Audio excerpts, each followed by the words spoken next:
నిన్న ముఖ్యమంత్రి రేవంత్ రెడ్డి చేసినటువంటి వ్యాఖ్యల మీద బీజేపీ ఇప్పటికే ఫైర్ అవుతుంది. ఒకవైపు డీలిమిటేషన్కు మహిళా బిల్లుకు సంబంధించినటువంటి అంశంలో బీజేపీ ఏకదాటి కూడా తను వెళ్తుందంటూ కూడా అటు ముఖ్యమంత్రి కౌంటర్ ఇస్తుంది. ఇదే విషయం మీద మనతో మాట్లాడడానికి బీజేపీ అధికార ప్రతినిధి చికోటి ప్రవీణ్ ఒకసారి మాట్లాడించేటువంటి ప్రయత్నం చేద్దాం.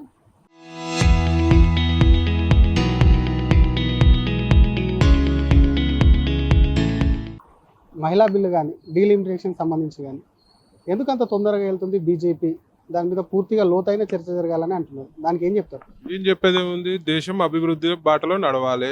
మహిళలు కూడా ఇవాళ ప్రపంచంలో ఏ దేశం అభివృద్ధి ఫాస్ట్గా జరుగుతుందంటే మహిళల ముఖ్య పాత్ర ఉంది. భారతదేశంలో కూడా మహిళల ముఖ్య పాత్ర ఉండాలి. ఇంకా మున్ముందు మహిళలు ఇంకా ముందుకు రావాలి. భారతదేశము ప్రపంచంలో అత్యంత శక్తివంత దేశంగా కాబోతుంది. దానికి మహిళలు ముఖ్య పాత్ర పోషించాలనేది మా మోదీ గారి ధ్యేయం. మరొక వైపు ఎస్ఐఆర్ ఇంప్లిమెంటేషన్కు సంబంధించి కూడా తొందరలోనే తెలంగాణలో రాబోతుంది. ఓల్డ్ సిటీకి సంబంధించిన అంశంలో మీ వాళ్ళు చాలామంది ఆరోపిస్తున్నారు, ఎంఐఎం నేతలు బెదిరిస్తున్నారు, వాళ్ళని వచ్చినటువంటి బిఎల్ఓలను వాళ్ళందరినీ కూడా కొంత బంధించి వాళ్ళని భయపెట్టే ప్రయత్నం చేస్తున్నారు అంటున్నారు. అట్లాంటి ఏమైనా మీ దృష్టికి వచ్చినాయా? డెఫినెట్గా ఎంఐఎం పనే ఇవాళ వాళ్ళు దొంగ ఓట్లతోటే గెలిచేది. ఓల్డ్ సిటీలో కానీ వాళ్ళు ఎక్కడ పోటీ చేసినా దొంగోట్లు, రోహింగ్యాలను తీసుకొచ్చి ఓటు నమోదు చేసి వాళ్ళకి ఆధార్ కార్డులు ఇప్పేయడం కానీ మన ఓటర్ కార్డులు ఇప్పేయడంలో వాళ్ళు కీలక పాత్ర పోషిస్తారు. ఎందుకంటే చొరబాటుదారులకి ఎంకరేజ్ చేసేది, వాళ్ళని ఏరువేత కాకుండా చూసే బాధ్యత ఎంఎం చేస్తుంది. ఎందుకంటే వాళ్ళు జెన్యున్గా అయితే వాళ్ళు గెలవలేరు కాబట్టి ఇలా దొంగ ఓట్ల ప్రభావాలకి లొంగ తీసుకొని ఎంఐఎం చేసే దుశ్చర్యనే అది. ఎన్నో సందర్భాలల్లో ఇక చెప్పొద్దు కానీ బురకా వేసుకొని మొగోళ్ళు వస్తే కూడా పట్టుకున్న సందర్భాలు పోలింగ్ బూత్లలో మేము పట్టుకోవడం జరిగింది. మా బూత్ల ఇన్ఛార్జీలపై బ్లేడ్లతో దాడి చేసిర్రు, బెదిరించారు, సంపుతామని కూడా బెదిరించారు. దాడి చేయడం కూడా ఎన్నో సందర్భాల్లో చూసినాం. కాబట్టి డెఫినెట్గా ఈ ప్రక్రియకు అడ్డుకునే ప్రయత్నం వాళ్ళు డెఫినెట్గా చేస్తారు, బెదిరించే ప్రయత్నం చేస్తారు. మీ పార్టీ నుంచి యాక్షన్ ప్లాన్ ఏముండదా?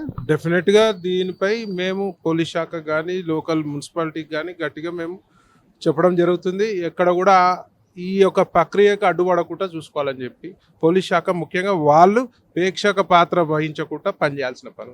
ఎస్ఐఆర్ అనేది బీజేపీకి అనుకూలంగా కూడా ఎంఐఎంనే కాదు కాంగ్రెస్ బీఆర్ఎస్ దెబ్బ కొట్టేందుకు ఇంప్లిమెంటేషన్ తీసుకొచ్చింది అనేది వీళ్ళందరి వాదన.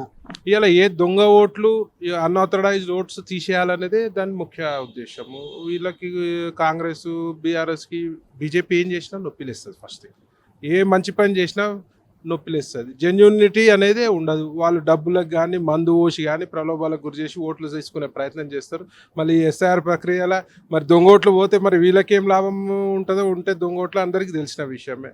సో దాన్ని ఎవడు కూడా ఆపలేడు. ఎస్ఐఆర్ ఆల్రెడీ బెంగాల్లో ఇంప్లిమెంట్ చేశారు, కొన్ని లక్షల ఓట్లు పోయింది. అక్కడ బీజేపీకి ఏమైనా కలిసి వస్తుందని అనుకుంటున్నారా?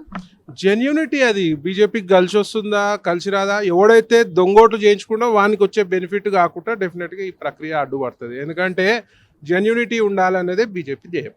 కదా వెస్ట్ బెంగాల్ బీజేపీ కొట్టబోతుందని అనుకో. డెఫినెట్గా వెస్ట్ బెంగాల్లో బీజేపీ కొట్టబోతుంది. దాని ఇంపాక్ట్ కూడా అన్ని రాష్ట్రాలలో ఉంటుంది.